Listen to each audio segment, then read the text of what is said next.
प्रभु मैं तेरा तेरा तेरा, तू मेरा मेरा मेरा, मैं तेरा तेरा तेरा, तू मेरा मेरा मेरा। जब तक हमारे चित्त में, हमारी वृत्ति में और हमारे कार्यों में हमारा संकल्प और हमारा लक्ष्य घुल मिल नहीं जाता, तब तक हमें लक्ष्य की प्राप्ति नहीं होती।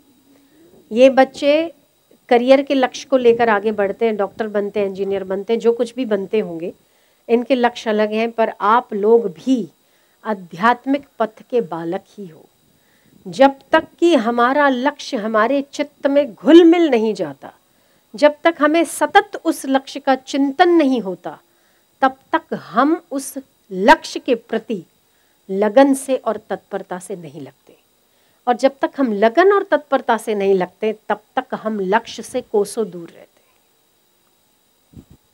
JDR टाटा का नाम सुना होगा ना आपने? हाँ, उन्हें बचपन में प्लेन चलाने का बहुत शौक था। उन्हें था कि मुझे पायलट बनना है, और ऐसा पायलट बनना है कि जो आज तक कोई भी ना बना हो। ये हमारे आज़ादी के भी पहले की बात है। उन्होंने उस समय में फ्लाइट उड़ाने की शिक्षा ली। उस समय बहुत कम लोग लेते थे, और शायद लेते होंगे तो फॉरेन के लोग ज़्यादा लेते थे। यहाँ वो बच्चा अपने सीनियर को कहता है, एक पायलट को कहता है कि मुझे प्लेन उड़ाना सीखना है। बहुत छोटी सी उम्र है उसकी, और वो कहता है कि तुम बहुत छोटे हो इसके लिए। वो कहता है कि मैं भले छोटा हूँ, पर मेरे हौसले बहुत मोटे हैं, इसीलिए मैं प्लेन ज़रूर उड़ाऊंगा। और कुछ दिन, साल नहीं, पर कुछ दिनों की केवल थोड़ी सी प्रैक्टिस के बाद इंजन में कुछ खराबी आती है, और वह सीनियर उनको बोलता है, टाटा को, टाटा के जो चेयरमैन हैं, जो JDR है, उन्हें कहता है कि अब हम थोड़ा सा आपकी प्रैक्टिस को पेंडिंग रखेंगे, क्योंकि इस वक्त हमारा फ्लाइट वर्किंग में नहीं है। आप नहीं मानोगे, ये बालक इतना छोटा था, फ्लाइट जितने दिन उसकी प्रैक्टिस हुई उतने दिन प्रैक्टिस हुई, पर वो सपनों में भोजन करते, उठते और बैठते अपने दिमाग में प्लेन के साथ करतब करता था। प्लेन को उल्टा करना, प्लेन को इतना ऊंचे उड़ाना, उसके बाद एकदम सीधे उतार देना, ऐसे ऐसे करतब वो केवल अपने मन में संजोता था। जैसे स्वप्न देखते हैं ना, ऐसे वो सपने में देखता था। खुली आंख वो देखता था कि मैं इतना अच्छे करतब कर रहा हूँ। 15 दिन या 20 दिन के बाद फ्लाइट की कुछ स्थिति में सुधार होता है, और उन्होंने उस सीनियर पायलट के देखते देखते ऐसे करतब करके दिखाए कि पायलट ने भी उसको सलाम किया, उस बालक। ये हौसले की बात है। जब तक कि आप अपने लक्ष्य के प्रति सुबह, रात, दिन और शाम आप कुछ नहीं देखते, केवल आपको लक्ष्य दिखता है। जैसे अर्जुन को मछली की आंख दिखती है। सारे बच्चे खड़े, द्रोणाचार्य भी खड़े। द्रोणाचार्य ने पूछा दुर्योधन से कि तुम्हें क्या दिखता है? उसने कहा मुझे पेड़ और पंछी दिख रहा है। दूसरे बच्चों ने कहा मुझे उसके पैर और पंछी दिख रहा है। तीसरे बच्चों ने कहा मुझे उसका शरीर पूरा और आंख दिख रही है। पर अर्जुन ने क्या कहा? मुझे केवल आंख दिख रही है। तो जब तक हम, चाहे वो अध्यात्म लक्ष्य हो, चाहे वो व्यावहारिक जगत का लक्ष्य हो, हम आपसे ये कहेंगे कि लक्ष्य सदैव ऐसा होना चाहिए कि उस लक्ष्य की प्राप्ति के बाद आप अधूरे ना रहो, आप पूरे हो जाओ। आपका लक्ष्य ऐसा होना चाहिए कि उस लक्ष्य को प्राप्त करने के बाद आप भी तृप्त हो जाओ, और दूसरों की भी मंगल और हित की भावना हो जाए। ये लक्ष्य सबसे उत्तम और सबसे श्रेष्ठ माना जाता है।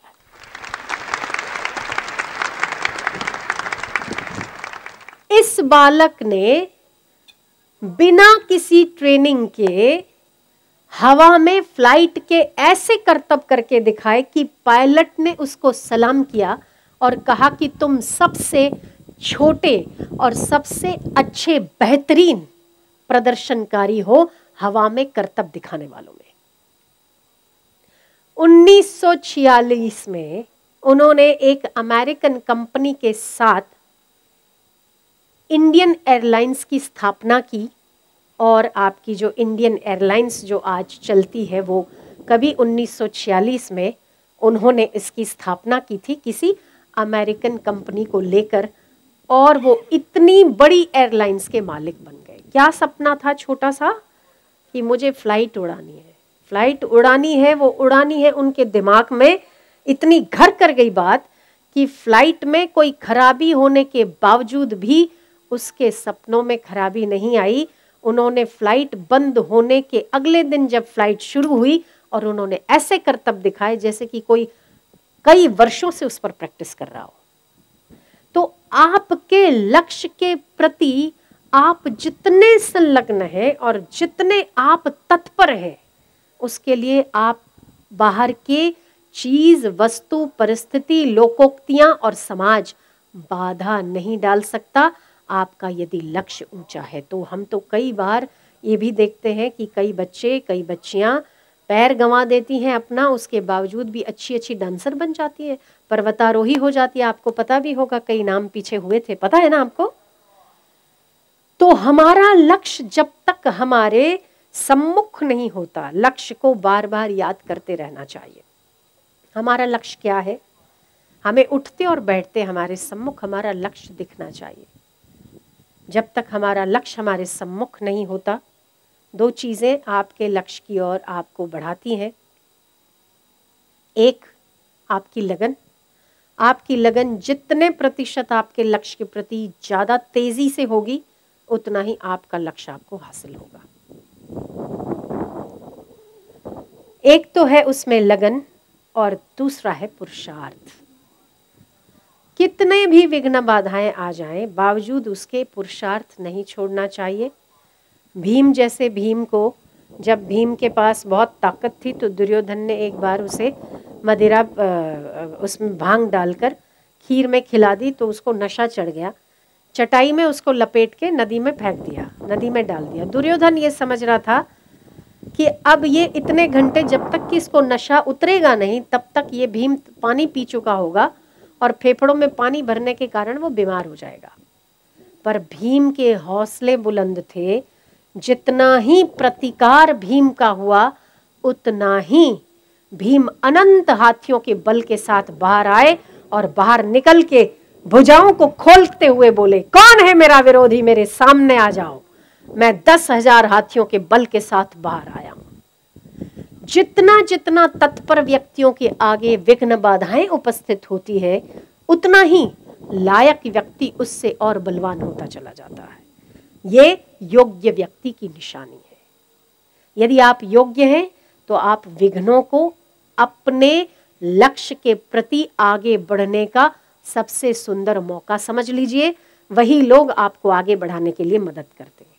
विघ्नों में हताश मत होइए, निराश मत होइए। अपना लक्ष्य आपको जितनी भली भांति से क्लियर होगा, उतना ही सफलता भी आपके सामने प्रकट होगी। इसीलिए कभी भी आध्यात्मिक लक्ष्य को लेकर चलने वाले लोग बार बार गिरते हैं, बार बार संभलते हैं, बार बार लगता है कि हम शायद नहीं कर पाएंगे।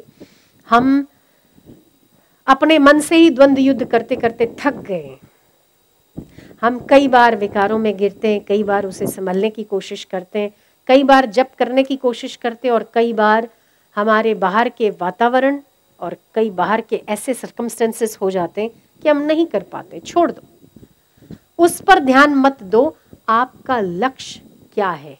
अगर परमात्मा है, परमात्मा श्रेष्ठ है, आपका लक्ष्य श्रेष्ठ है, आप श्रेष्ठ हो, तो दुनिया की ऐसी तैसी उसको जरूर मिलना है आपसे।